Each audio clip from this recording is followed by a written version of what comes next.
Hi everyone. எனக்கு நீட்டில் நாலேஜே இல்லை, நீட்டில் ஃபவுண்டேஷனே இல்லை, எனக்கு ஒன்றுமே நீட்னால் தெரியாது, ஆனால் நான் மார்க் வாங்கணும் அப்படின்றவங்களுக்கு வந்து இந்த வீடியோ. அதாவது என் நீட்டில் கான்செப்ட் தெரிய மாட்டேது, அதனால் சம்மு சால்வ் பண்ண முடிய மாட்டேது, அதனாலே எனக்கு எல்லா கான்ஃபிடென்ட்டு குறைஞ்சிருது, அடுத்த சாப்டர் நடத்துகிறப்ப அதனால் எனக்கு கவனிக்க தோண மாட்டேதுன்றவங்களுக்கு தான் இந்த வீடியோ. இப்போ நீட்டில் வந்து நமக்கு எத்தனை சப்ஜெக்ட் இருக்குது? பயாலஜி, கெமிஸ்ட்ரி, ஃபிசிக்ஸ் 3 சப்ஜெக்ட் இருக்குது, அப்படி தானே? இப்போ ஃபவுண்டேஷன் அப்படின்றது எதுக்கு தேவை அப்படின்னா, பயாலஜிக்கு ஃபவுண்டேஷன் தேவை கிடையாது. பயாலஜி யார் வேணால் படிச்சிடலாம். கெமிஸ்ட்ரிக்கும் ஃபிசிக்ஸுக்கும் ஃபவுண்டேஷன் தேவை. ஆனால் இப்போது தேவை இல்லாமல் இருந்தால், அதாவது இப்போ எனக்கு ஃபவுண்டேஷன் இல்லை, ஆனால் நீட்டை கிராக் பண்ண முடியாதனும் இல்லை. அதை எப்படி ஈஸியாக பண்ணுறதுன்னு இந்த வீடியோவில் பார்க்க போகிறோம். இப்போ ஃபிசிக்ஸ் கெமிஸ்ட்ரி ரெண்டுக்குமே சூட் ஆகும். இப்போ ஃபிசிக்ஸ் கெமிஸ்ட்ரிலாம் வந்து நம்ம இப்போ ஒரு ஃபீஸ் கட்டி ஒரு கோச்சிங் சென்டர் சேர்ந்துருப்போம். அங்கே கான்செப்ட் நடத்துவாங்க, நமக்கு புரியாது. கான்செப்ட் நடத்துவாங்க, நமக்கு புரியாது. கான்செப்ட் புரியாதனால சம்மு சால்வ் பண்ண தெரியாது. அதனால் நம்மக்கிட்ட இருந்த கான்ஃபிடன்ஸு சுத்தமாக அப்படியே ஜீரோக்கு போயிடும். அதனால் அடுத்த லெசன் சாப்டர் நடத்துகிறப்ப நமக்கு வந்து உட்காரவே தோணாது. இதுதான் ஃபிசிக்ஸு கெமிஸ்ட்ரி இருக்க மெஜாரிட்டி ஆஃப் த ப்ராப்ளம். இப்போ ஒருத்தன் ஜீரோவில் இருக்கான் ஃபிசிக்ஸ் கெமிஸ்ட்ரியில் அப்படின்னா, நம்ம நினைக்கிற தப்பு எனக்கு 100% இந்த லெசனில் எனக்கு புரியணும் அப்படின்னு நினைக்கிறது தப்பு.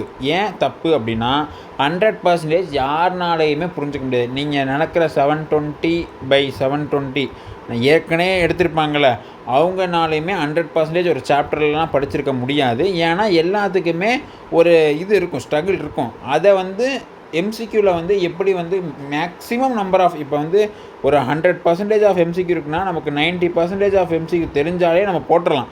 90 கிடையாது, ஒரு 60-70% ஆஃப் எம்சிக்யூ கவர் பண்ணிட்டாலே அதை வச்சு நம்ம நிறைய எம்சிக்யூ போட்டுடலாம். அதனால் நம்ம 100% அண்டர்ஸ்டாண்ட் பண்ணணும்னு நினைக்கக்கூடாது. இப்போ ஃபார் எக்ஸாம்பிள், இப்போ வந்து ஒரு ஃபிசிக்ஸில் டைமென்ஷன் அனாலிசிஸ் எடுத்துக்கோங்க அப்படின்னா, இப்போ ஃபோர்ஸ்னால் mL/T⁻², அதானே? இதுதான் டைமென்ஷன். இது எப்படி வந்துச்சு? இப்போ ஃபோர்ஸ்னால் மாஸ் இன்ட்டு ஆக்சிலரேஷன், இதுன்றது ஃபார்முலா. நிறைய பேர் என்ன நினைக்கிறாங்கன்னா, இது எப்படி வந்துச்சு அப்படின்னு கேட்குறாங்க. அதாவது இப்போ 2ன்னா என்ன? 1+1, அதானே? அந்த மாதிரி ஃபோர்ஸுன்றது மாஸ் இன்ட்டு ஆக்சிலரேஷன், அதோட ஃபார்முலா. மாஸுன்றது எம்மு, ஆக்சிலரேஷன் L/T⁻². நான் என்ன சொல்ல வரேன்னா, இதை மனப்பாடம் பண்ணக்கூடாது. இதை மனப்பாடம் பண்ணால் மாட்டிக்குவீங்க. அப்போ வந்து ஃபோர்ஸுக்கு மனப்பாடம் பண்ணணும், டார்க்கு, எனர்ஜி எல்லாத்துக்கும் மனப்பாடம் பண்ணணும். ஆனால் இது வந்து ஒரு மனப்பாடம் பண்ணி தான் ஆகணும். ஃபோர்ஸ்னால் மாஸ் இன்ட்டு ஆக்சிலரேஷன், அந்த மாதிரி தான்.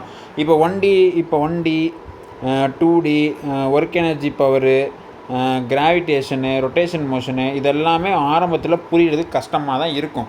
அதனால் 100% புரிஞ்சுக்கணும்னு நினைக்கவே கூடாது. ஆனால் அதுலேயும் பார்த்தீங்கன்னா ஈஸியான எம்சிக்யூ கேட்டுட்டு தான் இருக்காங்க. அப்போது பிகினராக இருக்க உங்களுக்கு என்ன தாட் ப்ராசஸாக இருக்கணும் அப்படின்னா, எனக்கு இந்த லெசனில் ஈஸியான கொஸ்டின் வந்து ஒரு கொஸ்டின் கூட எனக்கு போட தெரியாமல் இருக்கக்கூடாது. அது எவ்வளோ ஈஸியாக இருந்தாலும் சரி, ஒரு கொஸ்டின் கூட எனக்கு போட தெரியாமல் இருக்கக்கூடாது. அந்த அளவுக்கு நான் ஈஸியான எம்சிக்யூ மாஸ்டர் பண்ணணும் அப்படின்னு நினைக்கணும். அதுக்கு வந்து 100% இல்லை, 40% இல்லை, அதுக்கு கூட தேவைப்படாது. அப்போ அந்த மாதிரி கொஸ்டின் நல்லா மாஸ்டர் பண்ணி வச்சிட்டிங்க அப்படின்னா, இப்போ ஃபார் எக்ஸாம்பிள், இப்போ ஒரு டாப்பிக்கில் ஒரு 4 பேசிக் கொஸ்டின் இருக்குது, அப்புறம் ஒரு 4 மாட்ரேட் கொஸ்டின் இருக்குது, 4 ரொம்ப ரொம்ப கஷ்டமான கொஸ்டின் இருக்குது அப்படின்னா, ஃபஸ்ட்டு இந்த பேசிக் கொஸ்டின் இருக்குல்ல, இந்த பேசிக் கொஸ்டின்னா நல்லா போட கற்றுக்கிட்டிங்க அப்படின்னா, இந்த 4 மாட்ரேட் கொஸ்டினை உங்களுக்கு போட தெரியாது, ஆனால் சொல்லி கொடுத்தா புரியும். இந்த பேசிக் கொஸ்டினே கற்றுக்காமல் எனக்கு கான்செப்டே புரியல, எனக்கு என்னன்னே பண்ணுறதுன்னு தெரியலனா, இந்த மாட்ரேட் கொஸ்டின் சொல்லித்தனாலும் புரியாது. ஆனால் இந்த மாட்ரேட் கொஸ்டின் வந்து எப்போ உங்களுக்கு புரியும்னா, பேசிக் கொஸ்டின் உங்களுக்கு நல்லா மாஸ்டர் பண்ணி வச்சிட்டிங்க. இந்த டாப்பிக்கில் வந்து எவ்வளோ ஈஸியாக கேட்டாலும் நான் போட்டுருவேன் அப்படின்னு அளவுக்கு நீங்கள் கொண்டு விட்டிங்கன்னா, இந்த கொஸ்டினை உங்களுக்கு சொல்லி புரிய வைக்க முடியும். இந்த கொஸ்டினை உங்களுக்கு சொல்லி புரிய வைக்க முடியும்னா, இந்த ரொம்ப ரொம்ப கஷ்டம்னு சொன்னேன்ல, அந்த கொஸ்டினையும் சொல்லி புரிய வைக்க முடியும். நம்ம என்ன நினைக்கிறோம், ஒரு கான்செப்டை கற்றுக்கிட்டு டேரெக்டாக என்ன பண்ணுவோம், இங்கே தான் வரும். இந்த கொஸ்டின் எனக்கு சால்வ் பண்ண தெரிய மாட்டேது, நான் நீட்டில் மார்க் வாங்க மாட்டேன், சீட்டு வாங்க மாட்டேன், எனக்கு இன்னொரு வருஷம் தேவைப்படும், நம்ம நீட் 2027 படிக்க போயிடும். அது தப்பு. அதனால் ஃபஸ்ட்டு எனக்கு இந்த கொஸ்டின் தெரிஞ்சால் போதும். இந்த கொஸ்டின் தெரிஞ்சுட்டு அடுத்த லெசன் நடத்தினா அடுத்த லெசனுக்கு போயிடணும். அந்த லெசன்லாம் முடிச்சுட்டு நமக்குன்னு ஒரு டைம் ஃபிக்ஸ் பண்ணி நான் வந்து போன லெசனில் இருக்கக்கூடிய மாட்ரேட்டையும் ரொம்ப டிஃபிகல்ட்டான எம்சிக்யூ நான் பார்க்குறேன்னு சொல்லி போனால் தான் நம்மளோட அகாடமிக்ஸ் மார்க் இம்ப்ரூவ் ஆகும். நம்மளோட அகாடமிக்ஸ் மார்க் இம்ப்ரூவ் ஆனால் தான் நமக்கு ஒரு மோட்டிவேஷன் கிடச்சி நம்ம படிக்க போவோம். அதனால் 100% கான்செப்ட் வந்து எனக்கு கற்றுக்கக்கூடாது அப்படி நினைக்கக்கூடாது. எனக்கு ஒரு எவ்வளோ தெரியுதா நான் அதை வச்சு நான் போட்டுருவேன். அந்த மாதிரி நம்மளே மோட்டிவேட் பண்ணிக்கணும், வேறு வழி கிடையாது. ஏன்னா எல்லாத்துக்குமே பிகினராக இருக்கப்போ இந்த பிரச்சனை வரதான் செய்யும். யாருக்குமே 100% இனிஷியலாக புரியாது. போக போக போக போக தான் நிறைய ப்ராப்ளம்ஸ் போட தான் எல்லாமே புரியும். ஓகேவா? இன்னொன்று, சில பேர் வந்து ஈஸியான எம்சிக்யூ மட்டும் படிச்சுட்டு போயிடுறாங்க. ஆனால் என்ன, இப்போ ஒரு ஃபார் எக்ஸாம்பிள் ஒரு இன்ஸ்டியூட்டில் வந்து இப்போ ஃபிசிக்ஸ் கெமிஸ்ட்ரிக்கு 45 கொஸ்டின் வைப்பாங்க. அதாவது ஃபிசிக்ஸ் கெமிஸ்ட்ரி ஒரு சாப்டருக்கு 180 மார்க்ஸுக்கு டெஸ்ட்டு வைப்பாங்க. நம்ம என்ன பண்ணுவோம் தெரியுமா? ஃபஸ்ட்டு கொஸ்டின் எடுத்து செகண்டு, தேர்டு, ஃபோர்த்து நான் லைனாக தான் சால்வ் பண்ணுவேன். நம்ம இப்போ ஃபஸ்ட்டாக படிக்கிறப்ப நினச்சிக்குவோம். அப்படிலாம் சால்வ் பண்ணக்கூடாது. ஃபஸ்ட்டு இப்போ 45ல் இப்போ வெறும் 10 எம்சிக்யூ தான் உங்களுக்கு தெரிஞ்ச எம்சிக்யூ இருக்குது அப்படின்னா அந்த 10 தான் சால்வ் பண்ணணும். லைனாலாம் சால்வ் பண்ணக்கூடாது. நம்ம இப்போ 45ல் வரிசையாக 10 தெரில, என்னால் இந்த கொஸ்டினே தெரில அப்படின்னு நினைக்கக்கூடாது. அப்போ 10 கொஸ்டின் தெரிலனா அப்போ ரொம்ப கஷ்டமான கொஸ்டின். அப்போ வந்து இன்ஸ்டியூட் எல்லாருமே மார்க் கம்மியாக தான் வாங்குவான். நம்மளே நினச்சிக்கிட்டு நம்ம சால்வ் பண்ணணும். ஃபஸ்ட்டு 10 கொஸ்டின் நீங்கள் சால்வ் பண்ணி அந்த 40 மார்க் நீங்கள் வாங்கிட்டீங்க அப்படின்னா இப்போ 180ல் 40 மார்க்குன்றது ரொம்ப கஷ்டமான, அதாவது 200 பேர் படிக்கிற இன்ஸ்டியூட்டில் ரொம்ப கஷ்டமான பேப்பர்னால் இந்த 40 மார்க்கே ஒரு 120 இல்லைனா 100 மார்க்காக தான் இருக்கும், 100வது ரேங்காக தான் இருக்கும். அப்போது நீங்கள் 100 மார்க்குக்கு 15, 10 வாங்குறதுக்கு ஈஸியான எம்சிக்கு 10 சால்வ் பண்ணி இப்போ இடையில நீங்கள் ஏதாச்சும் அடிச்சு விட்டு ஒரு 50 மார்க் வாங்கிட்டீங்க அப்படின்னா டெஃபினட்டாக உங்களுக்கு ஒரு மோட்டிவேஷன் வரும். அது கண்டிப்பாக முடியும். அதே மாதிரி ஃபஸ்ட்டு சால்வ் பண்ணி கொஸ்டின் 100% உங்களுக்கு தெரிஞ்சால் மட்டும் தான் ஃபஸ்ட்டு சால்வ் பண்ணணும். ஏன் அப்படின்னா ஃபஸ்ட்டு வந்து 100% சால்வ் பண்ண கொஸ்டின் சால்வ் பண்ணிட்டீங்க அப்படின்னா அடுத்து உங்களுக்கு எக்ஸாம் முடிச்சுட்டு வரப்போ உங்களுக்கு ஒரு ரிக்ரெட் ஃபீலிங் இருக்காது. இல்லைனா நீங்களே உண்மையாக சொல்கிறேன், எக்ஸாம் முடிச்சுட்டு ஒஸ்ட்டாக ஃபீல் பண்ணுவீங்க. ஏன்னா தெரிஞ்ச கொஸ்டினை கூட போடாமல் வந்திருக்கோமே. அதனால் உங்களுக்கு ஃபஸ்ட்டு என்ன பண்ணணும், 100% தெரிஞ்ச கொஸ்டினை மட்டும்தான் சால்வ் பண்ணணும். ஏன்னா அதை சால்வ் பண்ணிட்டீங்க அப்படின்னா அடுத்த கொஸ்டினுக்கு டைம் இன்னும் கொஞ்சம் ஸ்பெண்ட் பண்ணலாம். ஏன்னா நமக்கு தெரிஞ்ச கொஸ்டினெல்லாம் முடிச்சிட்டோம், ஷேர் பண்ணிட்டோம். இதுக்கப்புறம் எதுவுமே தெரியாது தான். அப்போ எதை வேணால் நம்ம ட்ரை பண்ணலாம். அதனால் ஃபஸ்ட்டு என்ன பண்ணணும், ஈஸியான எம்சிக்யூ மட்டும் மாஸ்டர் பண்ணணும். அடுத்து யூனிட் டெஸ்ட்டில் ஃபஸ்ட்டு ஈஸியான எம்சிக்யூ மட்டும்தான் போடணும்.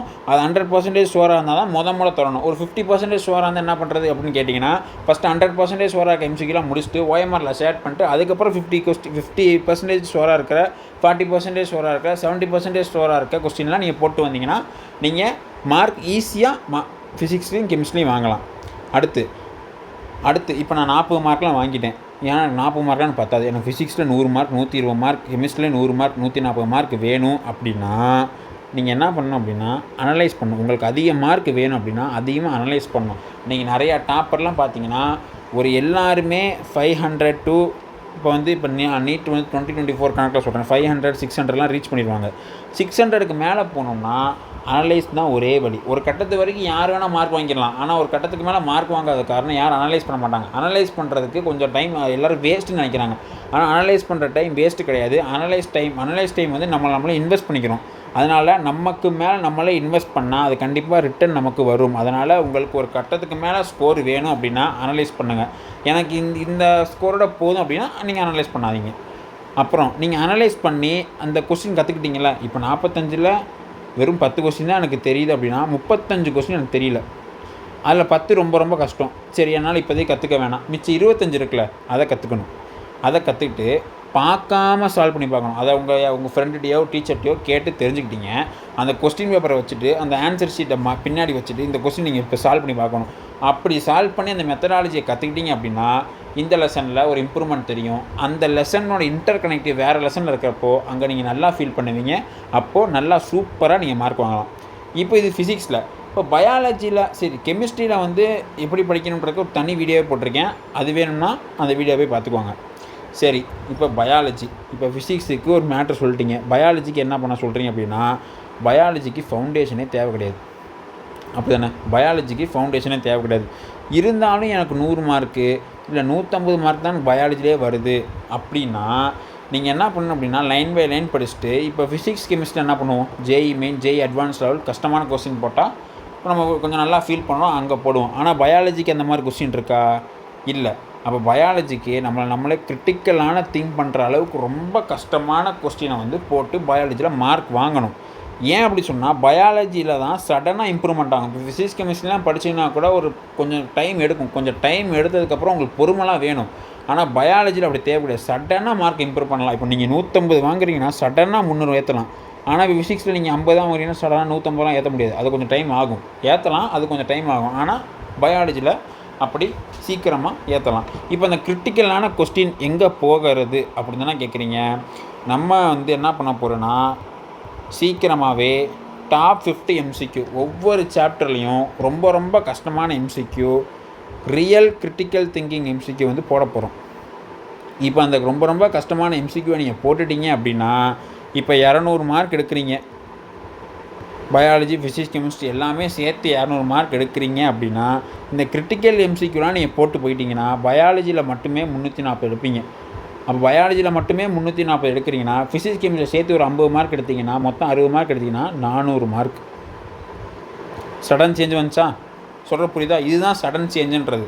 அப்போது அந்த எம்சிக்யூ சீரீஸ் வந்து சீக்கிரமாகவே லான்ச் பண்ணுவோம். இப்போ வந்து வேறு ஏதாச்சும் இந்த நான் சொன்னதில் உங்களுக்கு டவுட் இருந்துச்சுன்னா அது என்னன்னு கமெண்ட் பண்ணி வைங்க. இந்த மாதிரி நிறைய வீடியோ பார்த்து ஃபிசிக்ஸ் கெமிஸ்ட்ரி சேலஞ்சிங்கான எம்சிக்யூ போட்டு பயாலஜியும் சேலஞ்சிங்கான எம்சிக்யூ போட்டு உங்கள் மார்க் இம்ப்ரூவ் பண்ணுங்கள். தேங்க்யூ.